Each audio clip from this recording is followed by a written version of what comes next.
नमस्कार दोस्तों, स्वागत है आपका हमारे यूट्यूब चैनल मैक्स ट्रेड में।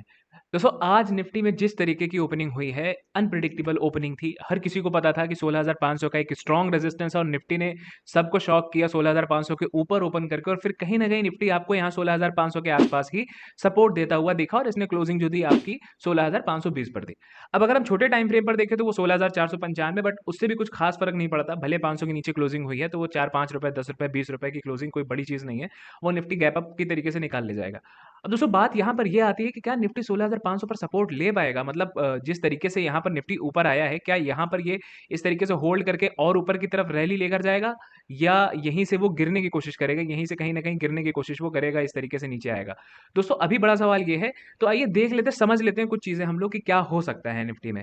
दोस्तों सबसे पहली चीज कि अभी हमें कोई पोजीशन ऐसे कैरी नहीं करना है। आप हो सकता हो कि आप ये सोचो कि यार मैं बुलिश ट्रेड कैरी कर लूं और नेक्स्ट टाइम ये गैप अप मिल जाए, आपको प्रॉफिट मिल जाए। हो सकता है, पॉसिबल है, क्योंकि मार्केट है, कुछ भी मार्केट कर सकती है। बट अगर लॉजिकल तरीके से आप जाओगे तो लॉजिकल तरीके से ये जो हो रहा है, ये इसके पीछे कोई खास लॉजिक नहीं है। इस तरीके के गैप अप के पीछे मतलब आप देखोगे ग्लोबल मार्केट, तो ग्लोबल मार्केट आपको नेगेटिव कहीं ना कहीं थोड़ा थोड़ा दिखेगी कि वीकनेस अभी भी ग्लोबल मार्केट में है। अपनी भी मार्केट में वीकनेस कहीं ना कहीं थी अभी तक।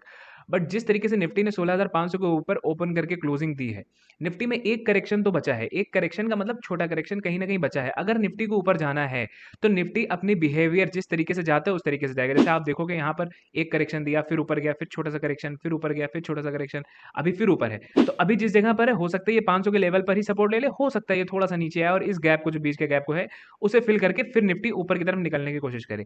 ये भी हो सकता है और पॉसिबल है कि निफ्टी यहाँ पर सपोर्ट लेके ऊपर जा सकता है। तो दोस्तों बेहतर ये है कि अभी जिस तरीके का ट्रेड आपको मिल रहा है, आप इंट्रा डे में ट्रेड करें, इंट्रा डे डे ट्रेडिंग करें, उसमें ज्यादा बेहतर आपको ट्रेड्स मिलेंगे। मैं यही सजेशन दूंगा कि अभी पोजीशन कैरी करने की कोशिश ना करें, चाहे नेगेटिव साइड में चाहे पॉजिटिव साइड में, अभी ना करें। अभी तब तक ना करें दोस्तों जब तक कि ये 200 ईएमए के ऊपर ना निकल जाए, या फिर एक और चीज आप कर सकते हो, जब तक कि ये लेवल ना पार हो जाए। जब तक कि निफ्टी का ये लेवल ना पार हो जाए, आप इसको देख सकते हैं, 16,800 का लेवल है। जब तक 16,800 का लेवल ना पार हो जाए तब तक हमें बाइंग पोजीशन कैरी नहीं करना है। तब तक हमारे लिए एक नेगेटिव सेंटीमेंट है, अभी भी है। तो दोस्तों मैं ये नहीं कहता कि यहाँ से बुलिश नहीं हो सकती, सब चीजें हो सकती है, बुलिश भी हो सकता है, गिर भी सकता है। बट पोजीशन जो कैरी करने की बात है, मतलब अग्रेसिव बाइंग करने की जो बात है, पोजीशन होल्ड करने के लिए, वो हम करेंगे तभी जब ये 16,800 के ऊपर कहीं ना कहीं होल्ड कर जाएगा तब। उसके पहले हम नहीं करेंगे, या ये 16,800 के आसपास आकर रुके कुछ समय, फिर ब्रेकआउट दे दे, तब हम यहाँ पर ट्रेड कर सकते हैं, तब हम यहाँ पर पोजीशन कैरी कर सकते हैं। इंट्राडे के लिए तो मार्केट चाहे इतना नीचे गैप डाउन हो जाए, चाहे इतना ऊपर गैप अप हो जाए, उससे फर्क ही नहीं पड़ता। इंट्राडे तो हमें बीच के समय में देखना है। तो दोस्तों चलिए इंट्राडे भी देख लेते हैं कि हम लोग आज किस तरीके का ट्रेड हमारा बना था और कैसा हम ट्रेड कर सकते थे और किस तरीके का ट्रेड हम कल कर सकते हैं। वो सब चीजें आइए हम डेली टाइम फ्रेम पर चल के देख सकते हैं। लेकिन दोस्तों वीडियो में जाने से पहले एक रिक्वेस्ट है कि जिन्होंने चैनल को सब्सक्राइब नहीं किया वो प्लीज प्लीज चैनल को सब्सक्राइब कर दें और वीडियो को लाइक जरूर कर दें अभी से ही। और दोस्तों चैनल को थोड़ा शेयर करें अपने दोस्तों में भी, ताकि मुझे भी कुछ सपोर्ट मिले और वीडियो बनाने में थोड़ा और मजा आए। तो चलिए सीधा हम इंट्राडे टाइम फ्रेम पर चलते हैं। दोस्तों यहाँ पर मैंने निफ्टी का 5 मिनट का टाइम फ्रेम खोल रखा है। अब यहाँ पर देखने वाली बात ये थी कि क्या हमारा आज इंट्राडे में ट्रेड बना था कि नहीं बना था, या बना था तो किस तरीके से बना था। दोस्तों आपने देखा कि निफ्टी 9:15 बजे गैप अप ओपन हुई है, लगभग 200-250 पॉइंट के आसपास इसने गैप अप ओपनिंग दी है। मतलब अच्छा खासा गैप अप ओपन आपको देखने को मिला। अब यहाँ पर निफ्टी ने क्या किया, यहाँ पर सबसे पहले तो निफ्टी ने एक हाई ये दे दिया, और दूसरा निफ्टी ने लो दे दिया हमें 16,500 के पास में हमें लो दे दिया, मतलब 16,500 पर एक सपोर्ट हमें मिल गया। अब यहाँ से क्या हमें अग्रेसिव बाइंग करनी चाहिए थी? मेरे ख्याल में नहीं करनी चाहिए थी। भले 16,500 पे सपोर्ट ले सकता था, ज़ाहिर है राउंड लेवल है, बट मेरे ख्याल से नहीं करनी चाहिए थी, क्योंकि ये ब्रेक भी हो सकता था एक फ्लो में और प्राइस कहीं न कहीं 16,500 के नीचे आके फिर 16,500 को रेज़िस्ट करता, फिर और नीचे गिरता, ये भी पॉसिबल था यहाँ पर। अब बात करते हैं कि ट्रेड हमारा कैसे बन सकता था। दोस्तों इतनी बड़ी एक रेड कैंडल बनी, ठीक? लॉजिक समझिएगा, इतनी बड़ी एक रेड कैंडल बनी है, ठीक है? इतना तो हमें पता चल गया कि यहां से सेल ऑफ आया है मार्केट के अंदर, यहां से मार्केट के अंदर सेल ऑफ आया है, यहां पर सेलर बैठ गए हैं, एक्टिव हैं यहां पर, तभी प्राइस को इसके ऊपर नहीं ले जाने दिया इन्होंने। अब प्राइस धीरे धीरे धीरे धीरे ग्रेजुअली प्राइस ऊपर जा रहा था और एक ट्रेंड लाइन के साथ प्राइस जा रहा था यहां पर, जिसको आप बहुत आसानी से इस तरीके से ड्रॉ कर सकते थे। ठीक, बहुत सिंपल सा है ये। आपने यहाँ पर ड्रॉ कर दिया, आपने यहाँ पर एक लाइन ड्रॉ कर दी, या अगर लाइन नहीं कर सकते तो आप एक जोन जैसा ड्रॉ कर सकते हो यहाँ पर, ये इस तरीके से कर सकते हो छोटा सा निकाल के। ये आपने कर दिया एक जोन। समझ लो पहले तो ये तो हमें दिखाई नहीं था ना, ये तो इस तरीके से रहा होगा ना जब ऊपर जा रहा था, तब भी हम जोन इस तरीके से एक ड्रॉ कर सकते थे और साथ में ट्रेंड लाइन भी देख सकते थे। अब बात ये आती है कि हमें ट्रेड कब लेना चाहिए था और कितने पॉइंट का हमें ट्रेड लेना चाहिए था यहाँ पर। तो दोस्तों एक मैं थोड़ा सा इसे और सही कर देता हूँ ताकि आपको समझ में आए। कि किस तरीके का ट्रेड यहाँ पर बन सकता था। अब दोस्तों यहाँ पर आप देखोगे कि जब प्राइस वापस से इस लेवल के पास पहुंचा है, 16,563 के आसपास पहुंचा है, तो पहले ही हमें रिजेक्शंस मिलने शुरू हो गए। ठीक, रिजेक्शन मिला, फिर रिजेक्शन मिला, 11:10 की कैंडल पर भी रिजेक्शन मिला, उसके बाद 11:15 की कैंडल पर भी रिजेक्शन मिला। इसके बाद जो रेड कैंडल बनी, मतलब इतने रिजेक्शंस के बाद जो रेड कैंडल बनी, उसने कहीं ना कहीं ये चीज हमें बता दिया कि प्राइस में वीकनेस है, प्राइस ऊपर जाने के मूड में नहीं है। तो सही मायने में तो ट्रेड आपका यहां से भी हो सकता था, मतलब इस कैंडल का लो ब्रेक होते ही, 11:20 की कैंडल का लो ब्रेक होते ही ट्रेड आपका हो सकता था। तो यहां से भी आप ट्रेड कर सकते थे। बट कंजर्वेटिव ट्रेडर, मतलब कंजर्वेटिव मतलब जो बहुत पॉजिटिव नेगेटिव देख के चलते हैं कि उनको सिर्फ क्वालिटी ट्रेड करना है, अग्रेसिव होकर नहीं करना है, तो उनके लिए दोस्तों ट्रेड यहां पर बना था। ये जो ट्रेंड लाइन 11:35 की कैंडल ने ब्रेक किया था यहां पर, अब यहां पर क्यों करना था? यहां पर आपने देखा एक आखिरी कोशिश 11:25 की कैंडल पर, एक आखिरी कोशिश बायर ने की, ट्रेंड लाइन को सपोर्ट कराने की कोशिश की, बट नेक्स्ट नेक्स्ट टाइम ही नेक्स्ट कैंडल ही 11:30 की फिर एक रिजेक्शन कैंडल बनी रेजिस्टेंस पर, जो कि उसके बाद की नेक्स्ट कैंडल रेड बन गई और ट्रेंड लाइन के नीचे क्लोजिंग दे दिया। मतलब यहां पर जो आखिरी ताकत इन्होंने यहां पर दिखाया था, वो भी कहीं ना कहीं अपना हार मान गए। मतलब यहां पर जिन्होंने आखिरी ताकत दिखाने की कोशिश की थी, वो भी कहीं ना कहीं अपना हार मान गया, उनसे कुछ नहीं हो पाया। तो दोस्तों इसके बाद हमारा ट्रेड कहां पर हो सकता था, हम किस तरीके का ट्रेड ले सकते थे यहाँ पर, वो मैं बात कर लेता हूँ, और इसको हटा देते हैं। अब यहाँ पर देखते हैं हमारा ट्रेड कहाँ पर बन सकता था। दोस्तों इस कैंडल पर हमारा ट्रेड बन सकता था। अब इसे हम शॉर्ट करके देखते हैं यहाँ पर, कि यहाँ पर हमारा जो ट्रेड बनता, हमारा स्टॉप लॉस कितना बड़ा होता है, हमारा टारगेट कितना बड़ा होता। दोस्तों सबसे पहले तो हमारा स्टॉप लॉस यहाँ पर 16 रुपए का हमारा स्टॉप लॉस बनता, और इसके बाद लेटेस्ट लो आपका, या लेटेस्ट लो कह सकते हो, या फिर आप सपोर्ट कह सकते हो, जो भी आपका आसपास का सपोर्ट था वो भी आप ले सकते थे। यहाँ पर दोस्तों आपका एक सपोर्ट था इस लेवल के पास में, जो ये इस जगह पर, मैं ऐसे लाइन ड्रॉ कर देता हूँ यहाँ पर, जो कि सपोर्ट भी था और रेजिस्टेंस भी था। यहाँ पर सपोर्ट था और यहाँ पर रेजिस्टेंस भी था। तो यहाँ के आसपास में दोस्तों आपका ट्रेड बन सकता था, और आपको ट्रेड लेना कहाँ पे था, यहाँ पर आपको ट्रेड लेना था, जहाँ पर इस कैंडल का लो ब्रेक होते ही, मतलब ये कैंडल थी 11:35 की कैंडल, जिसका लो ब्रेक होता है 16,553 पे या 54 पे, आपका यहाँ पर ब्रेक होता है, ठीक है, लो। यहाँ पर आपका ट्रेड बनता, और आपका जो टारगेट था वो आपका यहाँ के आसपास था।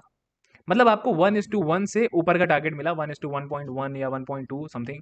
मैंने आपको पहले ही बताया कि मुझे अगर मेरे एसएल से ऊपर का टारगेट मिल रहा है, या सेम टारगेट श्योर शॉर्ट के साथ मिल रहा है, तो मैं ट्रेड कर लूंगा। मैं उसमें बिल्कुल पीछे नहीं हटूंगा कि मेरा यार सिर्फ 10 पॉइंट का ट्रेड है। अगर 4 रुपए के एसएल पे 10 पॉइंट का टारगेट है, तो मैं उस पर भी ट्रेड ले लूंगा, मैं नहीं सोचूंगा 10 पॉइंट है। तो दोस्तों यहाँ पर मेरा 1:1 का एक ट्रेड बना था, जिसमें हमें प्रॉफिट मिला। अब इसके बाद हमें कहाँ पर ट्रेड मिल सकता था? पहला ट्रेड यहाँ पर है, मैं इसकी लाइन ड्रॉ कर देता हूँ यहाँ पर, ये हुआ, और इस तरीके से मैंने लाइन ड्रॉ कर दी है, ठीक। यहाँ पर मैंने एक ट्रेड लिया, ठीक, इस जगह पर हमारा एक ट्रेड हुआ, ठीक। अब इसके बाद हमारा दूसरा ट्रेड कहाँ हो सकता था? अब दूसरे ट्रेड के लिए फिर आप आ जाइए उसी जगह पर, लाइन ड्रॉ कर लीजिए फिर से एक, और यहाँ पर मैं एक लाइन और ड्रॉ कर देता हूँ इस तरीके से, ठीक। अभी आप चलो इसके साथ चलते चलो, आप देखते चलो कि प्राइस कहाँ तक जा सकता है, ठीक।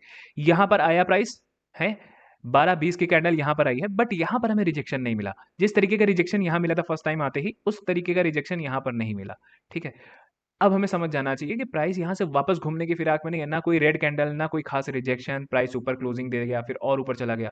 तो इस तरीके से एक चीज तो समझ में आ गया हमें कि यहाँ पर प्राइस कहीं ना कहीं ऊपर जाने की फिराक में था, तो वहां पर हमारा ट्रेड तो वैसे भी नहीं बनता। अब बात करते हैं कि हमारा ट्रेड कहाँ बन सकता था। दोस्तों यहाँ पर आप देखोगे तो यहाँ पर ऐसा आपको लगेगा कि यहाँ पर हेड एंड शोल्डर पैटर्न बन सकता था, मतलब जो बहुत ज़्यादा ट्रेड करते हैं इन सब पर, तो वो बना सकते थे। बाकी मेरी तरफ से तो यही था कि ये यहाँ पर ट्रेड लेने का कोई लॉजिक नहीं था, क्योंकि ये 600 के लेवल के भी काफ़ी नीचे था। अगर ये 600 के आसपास जाकर इस तरीके का कैंडल बनाता, तो मैं एक बार सोचता यहाँ पर ट्रेड लेने को, कोई नेगेटिव कैंडल, बट ये 600 के लेवल से काफ़ी नीचे था, मतलब 15-20 रुपए नीचे ही था। तो मुझे नहीं समझ आया यहाँ पर ट्रेड लेना, मैंने यहाँ पर कोई ट्रेड नहीं बनाया। मैंने ट्रेड कहाँ बनाया? मैंने ट्रेड यहाँ पर बनाया। अब यहाँ पर कैसे ट्रेड हो सकता था उसकी बात हम कर लेते हैं। दोस्तों यहाँ पर आप देखो कि एक ट्रेंड लाइन का ब्रेकआउट हुआ। मैंने आपसे हमेशा कहा है कि या तो एक फ्लो में जो ट्रेंड लाइन ब्रेक होती है वहां पर ट्रेड लो, या तो रीटेस्ट का वेट करो। अगर एक फ्लो में हो रहा है तब तो ठीक है, तब तो आप फौरन ले लो ट्रेड वहां पर, बट आपका एसएल भी उतना स्ट्रिक्ट होना चाहिए। अगर कंजर्वेटिव हो तो रीटेस्ट का वेट कर लो, रीटेस्ट पे ले लेना। यहाँ पर आप दोस्तों देखोगे तो यहाँ पर आपको एक ट्रेड बना हुआ मिला होगा यहाँ के आसपास में, जहां पर आपका स्टॉप लॉस, मतलब अगर रीटेस्ट के बाद आप देखोगे तो मेरा स्टॉप लॉस 7 रुपए का था यहाँ पर, और यहाँ पर मेरा ट्रेड बनता, और मेरा टारगेट जो होता, तो मेरा टारगेट यहाँ के आसपास होता। मतलब मैं लेटेस्ट लो, ये जो हमारा लो था यहाँ पर मेरा टारगेट था, यहाँ के आसपास मेरा टारगेट था, ठीक है। मेरा स्टॉप लॉस इसी कैंडल के ऊपर, क्योंकि मुझे रीटेस्ट का वेट करना था, तो मैंने रीटेस्ट का वेट किया। रीटेस्ट में मुझे समझ में आ गया कि प्राइस वापस से उस जगह पर नहीं जाएगा जहां से गिरा है, तो मैंने उसके ऊपर अपना स्टॉप लॉस लगाया 9 रुपए का, और हमारा टारगेट, ईजी सा टारगेट, हमारा 14 रुपए या 15 रुपए का टारगेट यहाँ पर अचीव हो गया। तो दोस्तों यहाँ पर आपको इस लाइन को हटा देता हूँ। यहाँ पर आपको 10 रुपए पे 15 रुपए का टारगेट मिला, मतलब 1:1.5 का टारगेट आपको यहाँ पर मिला। तो ये आपका दूसरा ट्रेड यहाँ पर बना। मैं यहाँ पर भी एक लाइन, एक निशान छोड़ देता हूँ। यहाँ पर मेरा दूसरा ट्रेड बना है इस जगह पर, ठीक है ना? इस जगह पर हमारा दूसरा ट्रेड बना। दोस्तों यहाँ पर हमारे 2 ट्रेड्स बन गए। अब आप देखो ध्यान से कि अब हमारा ट्रेड कहाँ बन सकता था। लॉजिकल ट्रेड तो 2 ही बने मेरे, एक यहाँ बना, एक यहाँ बना। इसके बाद मैंने मार्केट को देखा भी नहीं। इसके बाद देखिए आप, तो मार्केट कहीं न कहीं एक साइडवेज या वोलेटाइल जैसा हो गया। मतलब अगर आप ट्रेड करना चाहते तो कर भी सकते थे यहाँ पर, नहीं करना चाहते तो बेहतर था ना ही करते यहाँ पर ट्रेड।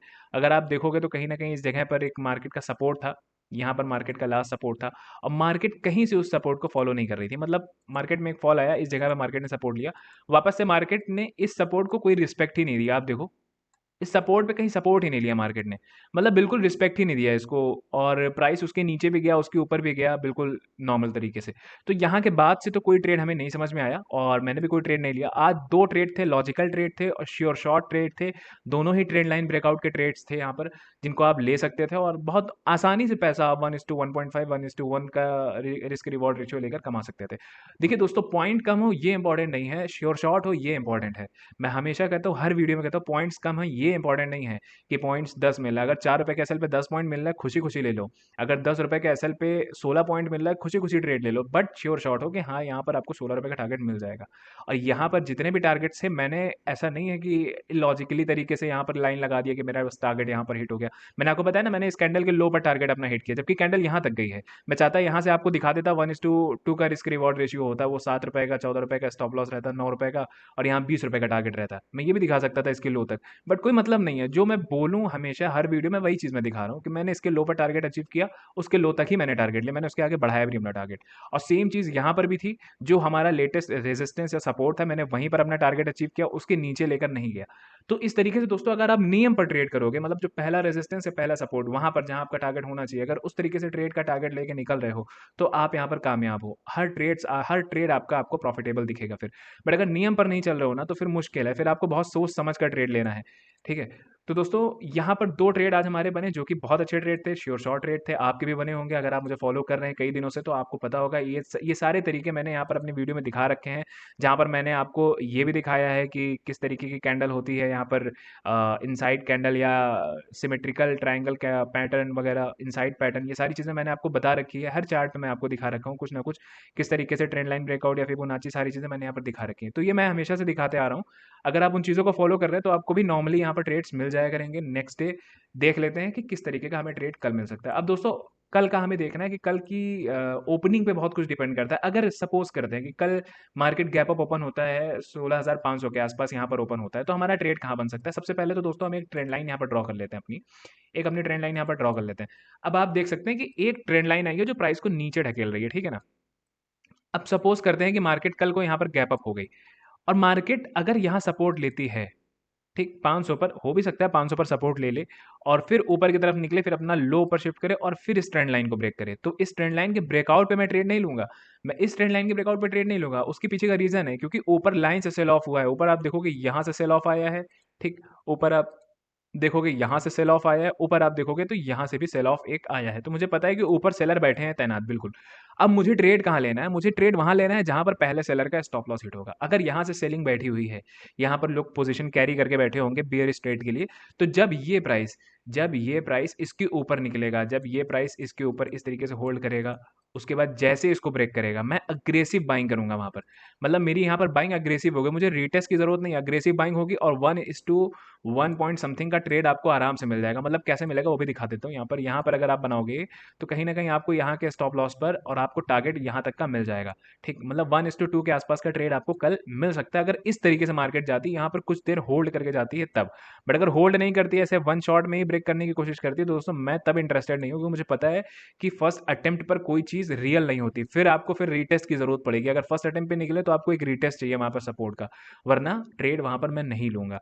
अब बात करते हैं नीचे के लिए कैसा ट्रेड हमारा हो सकता है। दोस्तों अगर पहली ही आप देखोगे मॉर्निंग में ही निफ्टी ओपन होते ही, चाहे फ्लैट ओपन हो, चाहे गैप अप ओपन हो, अगर निफ्टी यहाँ से ओपन होते ही नीचे आए और कहीं न कहीं यहाँ पर एक रेजिस्ट खाए, यहाँ पर रेजिस्ट खाए 16,500 पर, पहली जो भी मतलब जो भी रेजिस्ट कैंडल, जो भी बियरिश कैंडल वहाँ पर बनती है, चाहे बियरिश इंगल्फिंग कैंडल बन जाए, चाहे इन्वर्टेड हैमर कैंडल बन जाए, कुछ भी ऐसा टाइप की कैंडल बन जाए जो नेगेटिविटी शो करे, मैं वहाँ पर ट्रेड ले लूँगा अपना डाउन साइड के लिए, और अपना स्टॉप लॉस 16,500 के ऊपर कहीं न कहीं लगा लूँगा।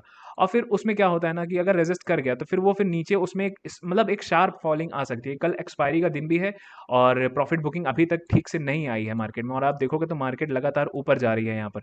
तो प्रॉफिट बुकिंग अभी ठीक-ठाक नहीं आई है, करेक्शन सही से नहीं हुआ है, कल एक्सपायरी का दिन है। हो सकता है कि मार्केट अच्छे से करेक्ट कर जाए, और ये भी पॉसिबल है कि कल मार्केट करेक्ट करने के बाद वापस से ऊपर की तरफ निकल जाए। मतलब एक गैप फिल करने के बाद हो सकता है कल भी निकल जाए, हो सकता है परसों भी गैप फिल करके यहाँ से निकल सकता है। तो दोस्तों अगर नीचे की तरफ मार्केट आती है तो नीचे की तरफ हम 16,400 तक के आसपास का भी टारगेट यहाँ पर देखने को मिल सकता है हमें। 16,400 या 16,350 तक के आसपास का भी टारगेट हमें यहाँ पर देखने को मिल सकता है। तो अब देखना यह है कि मार्केट कल किस तरीके से बिहेव करती है, किधर ओपन होती है।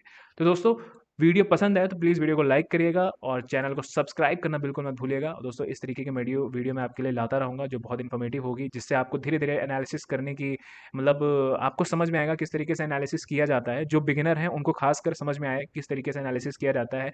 ट्रेंड लाइन ही एक सिंपल सी चीज़ है, तो हम इस पर किस तरीके से ट्रेड ले सकें, ये सारी चीज़ें आपको समझ में आने लग जाएंगी धीरे धीरे। तो चलता हूँ दोस्तों, एक डिस्क्लेमर है कि ये जो भी वीडियो मैंने बनाई है ये सिर्फ एजुकेशनल पर्पज़ के लिए है। यहाँ पर किसी भी ट्रेड में अगर आप करिए तो अपने फाइनेंशियल एडवाइजर से एडवाइस लेके करिए। यहाँ पर होने वाले किसी भी प्रॉफिट या लॉस की रिस्पॉन्सिबिलिटी आपकी होगी, हमारी नहीं। तो दोस्तों मिलते हैं नेक्स्ट वीडियो में, तब तक के लिए गुड बाय, टेक केयर।